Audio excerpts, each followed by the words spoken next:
Hello friends, welcome to my channel. Friends, पिछले video में हमने देखा था फोरियर्स लॉ क्या होता है और उसका डेरिवेशन भी देखा था।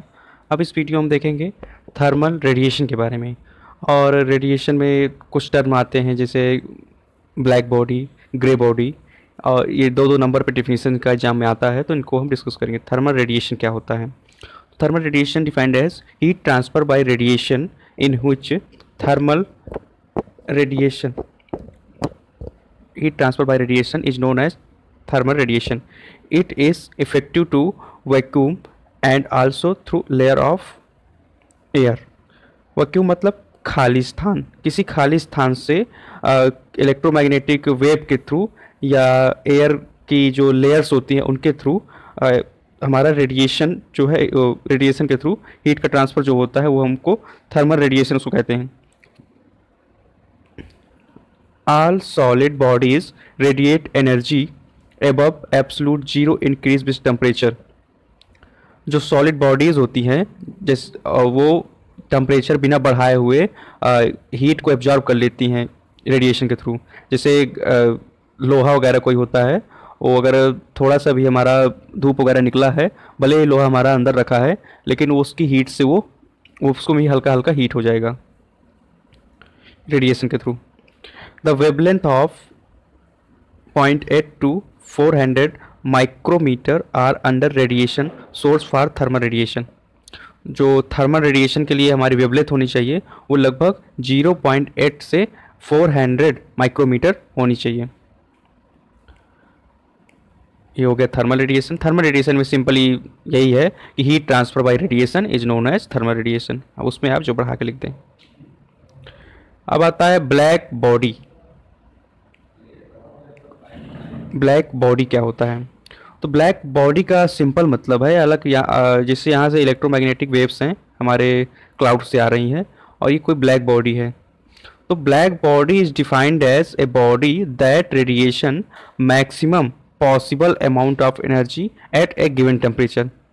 ब्लैक बॉडी उसको बोलते हैं जो जिसमें रेडियो एक्टिव वेव्स को या रेडिएशन को एब्जॉर्ब करने की हाई कैपेबिलिटी होती है, जो ज़्यादा से ज़्यादा रेडिएशन के वेवलेंथ को एब्जॉर्ब कर ले, उसको हम ब्लैक बॉडी कहते हैं।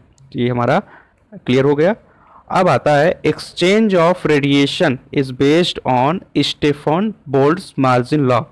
ब्लैक बॉडी में जो रेडिएशन एक्सचेंज होता है उसके लिए एक लॉ है, इसका नाम है स्टेफन बोल्ट्स मार्जिन लॉ।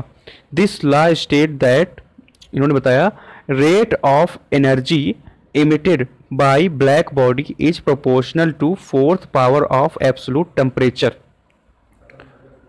जो हमारे ब्लैक बॉडी को डिफाइन करने के लिए जो स्टेफन बोल्ट मार्जिन लॉ है, उन्होंने बताया कि rate of energy Q emitted by black body black body के जरिए जो इमिटेड एनर्जी Q है proportional to fourth power of absolute temperature. ये fourth power of absolute temperature के डायरेक्टली, मतलब Q directly proportional to T4।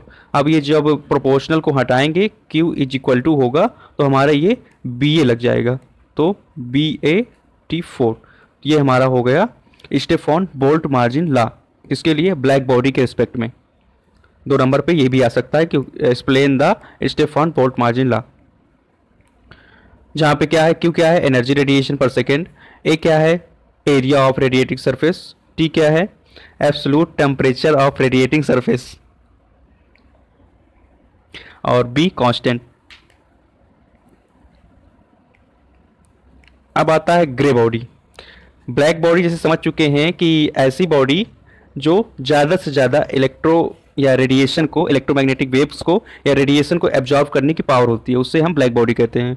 Grey body क्या है कि जो रेडिएशन को एक तरफ से इमिट करता है, निकालता है, उसको सिंपल वर्ड में ग्रे बॉडी कहते हैं।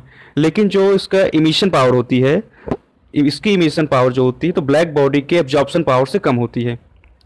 ग्रे बॉडी की जो इमिशन पावर, निकालने की क्षमता होती है रेडिएशन, वो ब्लैक बॉडी के एब्जॉर्ब करने से कम होती है। तो इसको देख लेते हैं थ्योरी में। Gray body is a body whose absorb remain constant at given temperature at all wavelength of radiation.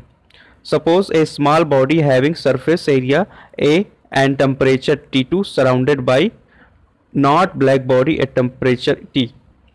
तो इसको इक्वेशन समझने के लिए सिंपल ये है, जो रेडिएशन को इमिट करे या निकाले उससे हम ग्रे बॉडी कहते हैं। इसके रिस्पेक्ट में एक इक्वेशन ये बना दी गई है, ये है, इसको लिख सकते हैं Q is equal to B A T1 के पावर 4 माइनस T2 के पावर 4। ये हो गई हमारी ग्रे बॉडी। अब आगे पढ़ेंगे हीट एक्सचेंजर नेक्स्ट वीडियो में।